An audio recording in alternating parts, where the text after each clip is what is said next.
Sparky Coach Pod, Crowy here with my main man Cam. What's up? What's up? Look at yourself in the mirror and say, "What's up?" What else should they What's say to up? themselves, Cam, in the mirror? Um, I look good. I I look look real good. good. I can't remember what movie Oh, that's from, but anyway, yeah. is it, sure, surely it's Anchorman. Yes, it is. Yeah, 100%. Yeah. yeah. Yeah. That's so, what a great movie. Anyway, we're talking today about, I guess it's a bit of a Spice Girls intro. Yo, tell you what I want, what I really, really want. You know the words to it. Bit of a crush on Baby Spice, maybe Ginger Spice for me, maybe a Baby. migration of the two. How about Yeah. yourself? Um, yeah, probably. Yeah, definitely Baby Spice. I'm trying to think.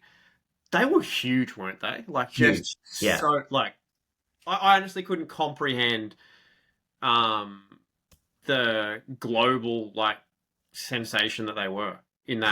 Pre Instagram, Yeah, pre like any type of social media or anything.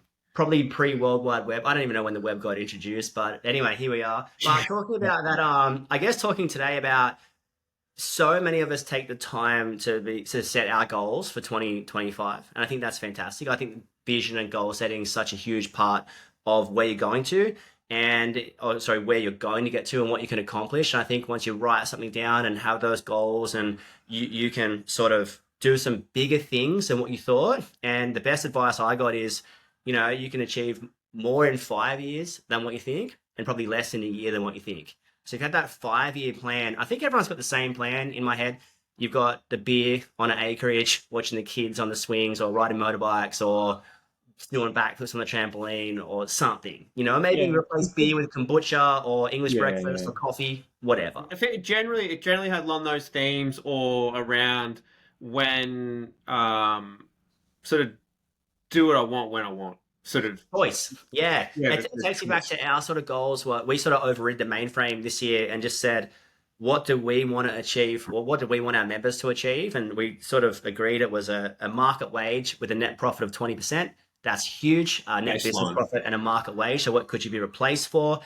Predictable work hours. So you're not just opening the computer, hacking the mainframe till midnight every single night. Uh, Consistent workload. So great clients consistently giving you repeat work. And I think one of the other things that was huge was choice. So do I choose to grow the business? Do I choose to stay, or do I choose to scale?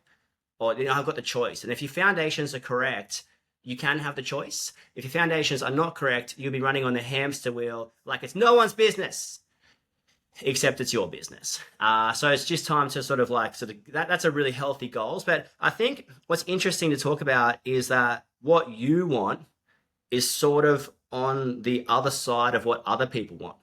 So what do other people want? And when I talk about other people, I mean your clients. What do your clients want? What do your clients want? So it's so interesting because I think so often we talk about what we want to do in business when in reality, if we turned the lens, if we turned ourselves to what our clients wanted, and then we can solve a problem and we can fill a need, and if we can fill their cup, if we can make it about our clients, if we can make our product amazing, if we make our staff and our service all line up to the ethos that we sort of when we write down on a bit of paper. And if we can line that up, we can do some big things. So I sort of sent a text out, or we sort of sent text out to a bunch of our ideal clients, and in I think I've got a mix here. I don't want to say who's who, but there's a mix of commercial clients, a mix of builders, a mix of betties, and maybe a couple other sort of bunch of stuff in there. But like we asked them, so pretty exciting. I'm going to get into it. But anything you want to add before I get into it? Uh, no, not really. I think you summarised it really nice. Thank you. Thank you. Very exciting times. So we're going to get into. Okay, this is interesting. This has come from a landscaper who shall remain nameless, and I think landscape is such an ideal client in a way. They're probably, if you talk about the landscaping as a whole, what comes with landscaping? Uh, Garden lights, switched PowerPoints, speakers that look like rocks. Yes. Yeah, this stuff like these are things. Yeah, TVs that pop out of the ground. yeah. All this kind of stuff. Hectic. Like landscapers get some pretty cool jobs. And whether it's like pools, they're pouring, feeling that kind of stuff, whatever, doing the tiling, the edging around it. Who Yeah, or cares? Like, working in conjunction, like yeah, lots of work comes from landscapers. So if you know a landscaper, pick up the phone and sort of touch base. But this is what a landscaper said, and I'm going to go through three, and then we're going to come back and sort of peel it out. Actually, he's given me more than three, which is pretty funny. Uh, Honest, reliable, punctual. That was the first thing. So give me three things you're looking for when you hire a Sparky. He said honest, reliable, and punctual. Didn't you just break that down? What do you think? um the first thing that springs to mind is, oh my God, that's so basic and simple, like in reality. So where you look at it and you're like, okay, so honesty is essentially, you know, you can look at it a couple ways, like do what you say you're going to do, and or also too, or along the lines of just like, well, just tell me how it is. Like, no, we don't need any stardust or any sprinkles or anything like that. It's just like, what do we need? Sweet. So no, I'm actually just no bullshit, basically. Um, the reliable is the sense of that that you answer your phone, you respond to emails, you have you don't just vanish off the face of the earth. So that's what sort of springs to mind with like the reliability side of things. And then punctual to me is just if you say you're going to be there at Monday morning at 7 o'clock, you're there on Monday morning at 7 o'clock. Like I don't think anything else other than that is what punctual is. So obviously the things that spring to mind is so simple and so basic. Interesting, and we're going to be going through this, but lots of times product is not mentioned. Lots of times. So, I mean, I say product, I mean, obviously, your product is an all encompassing beast of front to end service.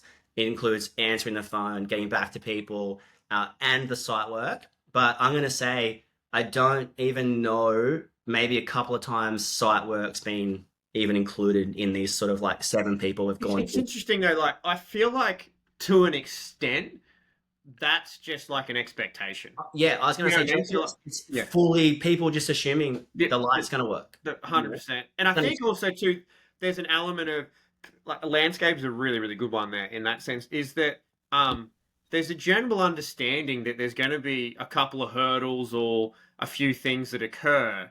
So don't get caught up in the product sense of like, oh my God, like we you know have to take that tile up to extend the cable out because of whatever reason, something occurs. Like, I think everyone understands that when you're building or constructing or refurbing or adding or altering, like, there's an element of sometimes things just happen. It's how you handle it. So it's really interesting, like the reliability, the honesty, and the punctual. Like it's Punctual is huge because, especially, I was talking to one of our clients this morning, and he hadn't done a whole lot of work with say in the sort of renovation building space, and I was just sort of reminding him, you are you are sort of dictated by other people's schedules a lot, or even your work affects a lot of other people. So a great example is getting out of bathrooms so they can sort of waterproof and sheet and tile and all that kind of stuff, right? Like there's certain things in the building which is on the critical pathway, and sometimes as Sparkies you can get in the way of the critical pathway. So it's more cost effective for someone to get you in for 2 to 4 hours or for that bit to get out of that way so we can backfill and move on. So it's referencing I know you're the big dog, but you play a small part in a lot of jobs. So recognizing that your small part can cause huge ramifications. So if you're not roughed in by a certain point, then they can't sheet. If they can't sheet, they can't measure the kitchen. If they can't measure the kitchen, they can't order the kitchen. If they can't order the kitchen, there's no kitchen. So they can't get the bench. And it's like all these flow-on effects from just little old you. Landscaping, when you say punctual, and I think do what you say what you do is so critical. If you're gonna be there, be there. And if you're not gonna be there, let them know. And a great tip with the schedule is I feel Friday afternoon or Friday daytime at some point or Thursday, Friday works good for me. That you get next week sort of pretty dialed in, or someone gets next week pretty dialed in as close as you can. If you're not going to get somewhere Wednesday, and it's going to be Thursday or Friday, make the call and be like, hey, I'm doing the schedule. Can we possibly push this to this point? And feel it out. You'll feel their response. And sometimes they're like, oh, well, I got to rearrange. I got the Tyler company. I got this. I got this. Or like sometimes it might not be the Tyler. It could be the Could whoever. be anything. Guess who it is. It's irrelevant. It could be the client's taking a day off work. It's kind of irrelevant. It's a lot of times referencing that you're not the most important person in the room, that you just got to make it flow really cleanly. And your job is just like, it's just a pass on the soccer team toward a common goal of that job will be done excellently. So I think that's really important because I think sometimes as a business owner, and in the reactive space especially, you're getting a lot of phone calls and you're pivoting a lot, and sometimes everyone else can feel really annoying. And if you pull yourself back and you just be like, okay, all I got to do is turn up when I say I'm going to turn up and do a good job. But like referencing landscaping, especially punctual, is huge because let's face it, a lot of the times when the job's unpredictable, you are pushing down a cost plus nature, and the landscaper or builder will probably have a margin on top of that. So if you're there at 7:15 and they're billing from 7, that's huge ramifications. That's dishonest, basically. And if you're meant to be, or let's say it's a quota job, and you go there and you're meant to be there because the excavator's there or because someone's digging or because something's happening, and you let them down, that's super annoying. So it's like you can lose a job. You can be the best Sparky in the whole land, in lands across the universe, and lose jobs because you didn't turn up when you said you're going to turn up, or you weren't honest. So it's like super interesting. I also want to touch, I know you kind of mentioned this, on the honesty side of things. Like, I think you've just got to say what it is. If the board needs an upgrade, Tell them. say the board needs an upgrade. You Yep. know, you don't sugarcoat anything. If you think that thing needs to be chased, cut, ripped up, demolished, I got to cut a hole here. Just tell them I got to cut a hole here. Is that okay? You know what I mean? So sometimes you can beat around the bush trying to be nice, and I think sometimes a niceness can result in a lack of transparency. You can reference that to on-site or even staff management. I wasn't quite honest with you, so I beat around the bush. But if you reference it back to like, oh, I should have just said it straight up. But what do you think when you talk about that? I, Like, is that well, I just look at it as like it rips off the band-aid in a sense of like, well, this is what we're up against. This is what needs to occur. And often I think let's reference that like, oh, we got to cut a hole here to do this. Is that yeah, the short-term ramification is yeah, we need to cut a hole there. But the long-term ramification is if we cut the hole there, we just take the cable straight up. Like there's no you like get what you want? The client yeah, gets what they want. they get the Yeah. result they want, or like, hey, we need to replace that cable, or we need to dig this up and relay it because the existing infrastructure is 25 years old. And by ignoring that, in 12 months' time, you get a phone call with a fault on a cable, as opposed to being like, well, we could have just done it. They spent $100,000 on making their yard all nice, and now it's not functional. So like, I think there's and then also like ease of things around that too. It's like, well, they can just go hell for leather, um, excavating and digging up, and it doesn't matter because they're not. If they hit that particular old conduit or hit the existing underground service of insert here, it's not an issue. Yeah. So I think that's around like having the conversation, and I think also too then it's easy to communicate and be like, hey, look, we have to do this with the board. It's going to be $3,500, so that'll be on top of it. That's a way easier conversation to have at the beginning than at the end. Yeah, and I think having those checklists, going to the job and sort of rolling through, let's say you're putting 2 circuits in for pool or something like that, right? Yep. So I think having the reference of we're gonna have to get cables back to the board. What condition is the board? What condition is the earth stake and the earthing? What condition is like where am I switching that from? Where am I pulling this from? Because what is that switch? Is it yellow architrave switch that I have like no hope of getting back to? God bless the multi-tool. When you say architrave switch, that didn't exist when I was coming through my time. Crazy. Anyway, I used to have to just, I don't even know what I used to do. Stitch drill and a really sharp chisel would have been Just not, like, just don't do just bang your head architecture. against it in hope that you can make it happen, Oh, or sorry. just rip it off and tell them to get another one. But Yeah. yes, you're referencing your clean checklist, and then as you go inside And you know what? Do they want any other works? Like, yeah, I think it's really critical. The second one on this is huge, but I kind of don't want to confront it here because I feel like this alone should be enough for you to sit and wrestle with. That honesty, punctuality, and being reliable is more often than not going to kick the goal because everyone on earth is expecting the PowerPoint to be straight, the work to be completed to Australian standards, the works to be thorough, the works to be neat and tidy, and and the light to work or the pool filter to turn on. There's no one who calls you that is thinking one of those things or a couple of things aren't going to happen. So referencing the fact that you're the big dog, that's awesome, but can you turn up on time?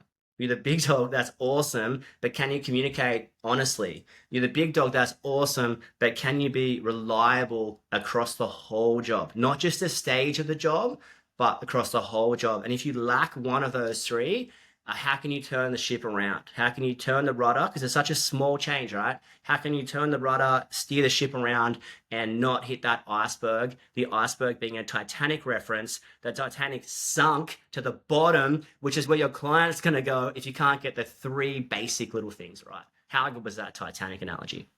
It's spot on, as they say. Anything to add to that closing? No, I think it's interesting because I often feel that there's searching for some kind of magic dust or magic bullet as such. But really, it's what it has been forever. And it's doing the simple things uh, really well. And then understanding that what is foundationally does the client expect, and can you do you do that do you do that, or are you forever late? Are you forever changing things around? Are you forever having issues with getting the job completed? Um, which I think is interesting. We can dive into that further at a later date. But I think if you're having issues with those, particularly the punctuality and the reliability side of thing, the honesty I'll park to the side there. I think fundamentally you just need to ask yourself, like, what is your system and process around it, and where are your priorities lying, in regards to each and every week getting the job done. But yeah, cool, 100%. cool, Rest on that. We'll be back for part two coming up soon. cool. Peace. Cheers.